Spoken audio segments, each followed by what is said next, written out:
My next guest is going to be back in action. UFC Fight Night, April 22nd. It's right around the corner here. It's Francis Marshall joining me here on the program. Francis, how are you, man? Good. How are you doing? Doing great. I'm not going to be fighting though in less than a month here. Really exciting matchup. Looked like you got a full camp. When did you find out? I think we found out towards the end of January. It was mid like 20s, maybe right around there, probably 12, 13 weeks out. Yeah. Was this the right amount of time off in between fights? Of course, we last saw you fight in December. Yeah. I mean, the right amount of time. If honestly, it's a little bit too long for me. I usually like to get back in there every 3-4 months. So I was trying to aim for March, but they were booked through March after my fight. So this was kind of the soonest they could get.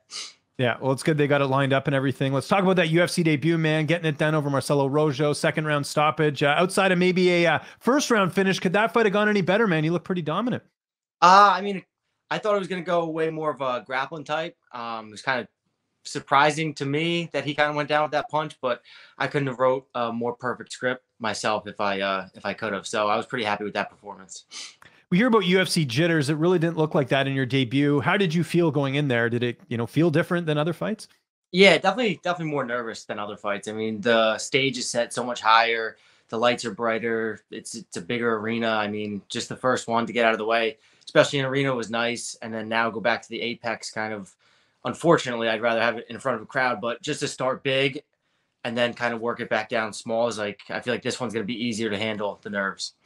Yeah, it probably reminds you a bit of Contender, like being at the Apex, right? There's that familiarity there with the Contender Series, which is great. Let's talk about your opponent, tough guy, William Gomis, 11-2 record. What do you know about him? How do you feel like you match up against him here?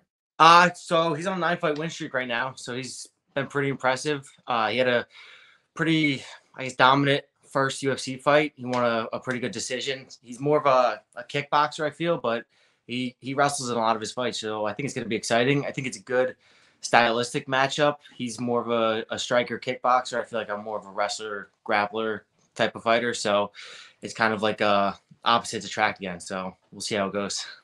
What about camp? I know we still got some time, but how have you structured things? Who have been some of the main guys that have been helping you get ready for this fight? Camp's going great. So I actually was wrestling a lot more in between fights, and then now in this camp. So I've been wrestling still. My wrestling coach Dan O'Cone, drilling partner with Connor Maliff, and then Anthony Santinello has been helping me a ton wrestling. He's my girlfriend's brother, so he's really tremendously helped me with this camp. Yeah, sounds like a lot of variety too. Do you get to work with both the amateurs and the pros just to kind of give you those different looks? Yeah. So I like to move around, I guess, with a lot of different guys. I mean, you kind of have to pick who you go with because some guys might try to kill you. Some guys try to just to work with you a little bit more and give you a regular feel. So, but definitely mix it up with a lot of different looks and training partners. And, I know obviously it's different when you have a fight coming up because obviously the focus is on the fight. Maybe you don't get as much cross training, but are you one of those guys who likes, doing a bit of cross training when you don't have a fight coming up? Because then there's not that pressure of, I got a timeline before I fight, but you can go and learn new things. Are you one of those guys who likes doing that? Yeah, 100%. So I go to Kurt's gym, and then outside of there, I go over to Martinez, BJJ in Philly for sparring. I'm usually there once a week, and then off camp and regular camp. And then I go to Dante Rivera's gym in Freehold for more sparring. So Kurt set me up with both of those places, which have been great. So it's just a lot of cross training, a lot of new bodies in and out. And what a luxury where you live, being able to go to all those different gyms. You just mentioned some of them are some of the top gyms in the sport. That must be nice too, just to have that near you. It's not like you're somewhere where you have to, travel on a plane or something to get, quality training, right? Yeah, it's great. Just there's so many gyms and so much talent just right in this little area within an hour north, south, or west of me. It's just all over. The weight cut, is it much of a process to get down for you, or how do you go about sort of doing the cut? And, obviously we know, there's a diet involved in all that stuff, but do you cut most of your weight during fight week, or is it the process already starting now? I mean, I guess right now is more like a maintenance phase. So I try not to blow up too much in between fights. I mean, max I'll get is 170, but I think this off camp, I only hit 65, maybe max. And then right now I've been between 61 and 64 for the last 6 weeks. And then that last week I'll probably lose that last 15 pounds will come off from 60 to 45. Who's going to be making the trip with you as far as your corner? Who's going to be in there with you? I got the same corner coming out this time. So Kurt Pellegrino, Dan O'Cone, and Mickey Red, my boxing coach, coming out with me. How's this fight playing out on April 22nd? How do you see it going down? I see a lot of in the beginning, more of probably feeling out a little bit. Some punches, setting up takedown, a lot of ground and pound, and then just working to set up that submission, looking to get out of there with another finish. Like hopefully in the first round would be ideal, but whether it's the second round or a third round decision, I mean, anything to get that win is really what I'm looking for. There's a big fight in your division, obviously, a week before you. We've got that Max Holloway and Arnold Allen, seemingly number one contender, although I guess Yair technically with the interim title is the number one contender. But who do you see winning that fight? Because it's really interesting. Holloway's obviously, had the couple losses to Volkanovski, but really hasn't lost outside of that. And then you've got Arnold Allen, who has yet to lose a fight in the UFC. Yeah, I mean, I think Holloway's just like kind of a dog. I mean, he's always going to be, I feel like as long as Volkanovski's there, he's kind of that gatekeeper for that title fight. Like, you've seen him beat guys like Yair, who's now fighting for the title. You've seen him beat Calvin Kattar really good, who was a top contender at the time. And then, so I think now he's going to work. He puts out so much volume to his fights. I think he's going to have really success with Arnold Allen that week before. Do you sort of have an outline of like how often you want to fight? I know every fight you sort of just got to take it one fight at a time and sort of reassess, but are you like a 3-time fights a year type of guy, 4 times? Like what ideally would be great for you in terms of your schedule? I'm like a 4-time fighter a year. So I want to fight this fight. Well, this year I would only be able to get 3. I want to fight April. And then, I mean, all goes well here. No injuries, nothing. I'd like to fight again in August. And then after that one, I'd like to get another one in November, December. So ideally, usually 3 to 4 fights a year for me is good. And I know you mentioned off the top you would have liked to have fought a little bit sooner, but a little bummed out you're not getting that on that UFC 288 card, which is supposed to be in New Jersey. I know, 100%. I missed it by 2 weeks. I was a little disappointed when I found out. We tried to kind of ask to see if they could bump it 2 weeks later, but they kind of said it's already signed. They don't really know the location that far in advance before they sign the fights. So they kind of said, you're stuck, unfortunately, but hopefully the next one I could get around this region. Or, hey, you win this, you come out unscathed, maybe there's an injury, you could hop in there, right? So yeah, I'm thinking 2 weeks away. That's another good option. Yeah, for sure. What about like outside of fighting? Do you watch any other sports? You into anything else, or is it just combat sports that you're into? Really just fighting and wrestling. I don't really watch much other. I'm not really into, maybe a little bit of baseball, but not too crazy.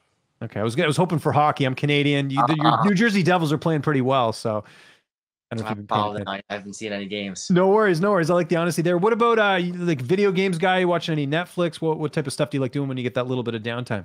I was playing a lot of video games, like probably before this camp started. I was always like a Call of Duty guy, the Warzone or whatever the last 3 years. And then I kind of really haven't been playing that much since camp started. I kind of been really focused and dialed in on this fight.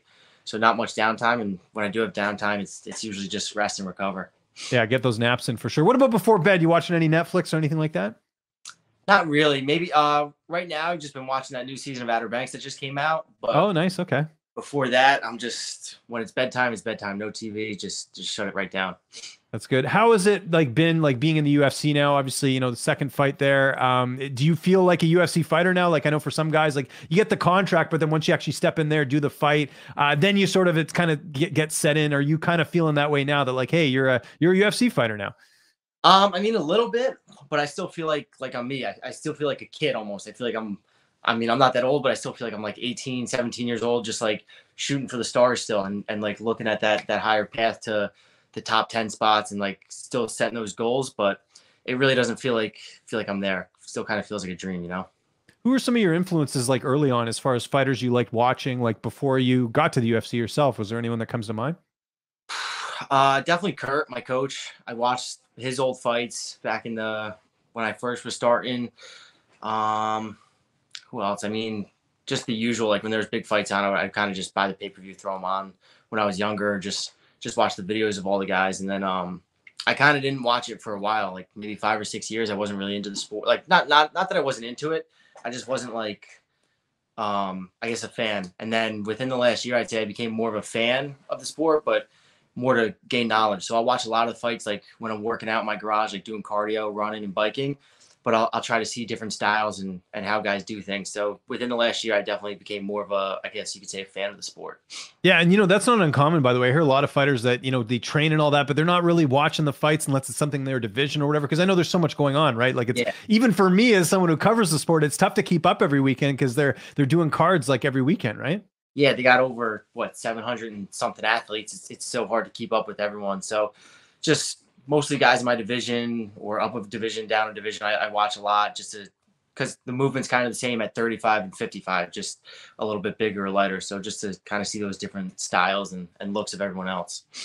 And last question before we get out of here: how did you link up with First Round Management? What was the connection there? I think they reached out to Kurt, or Kurt reached out to them, and then he kind of talked to them a little bit, and then they flew up here, and then sat down. We had a meeting with them, and then after that, I signed with them right there. So I think that was a couple weeks before my first UFC fight. There you go. It all worked out. And this is a great fight, man. UFC Fight Night, April 22nd. Francis, thanks so much for doing this, man. If there's anyone you want to thank, any sponsors, any social media you want to plug, I'll give you the last word. Yeah, you can follow me on Instagram, Francis Marshall 1. Just shout out to First Round Management for helping me with everything. Shout out to my coaches, Kurt, Mickey Red, Dan O'Cone, training partners, my main training partner, Matt Turnbull out in Philly, Anthony Santinello, Connor Maliff, just those guys who are really helping me put the work in for this camp.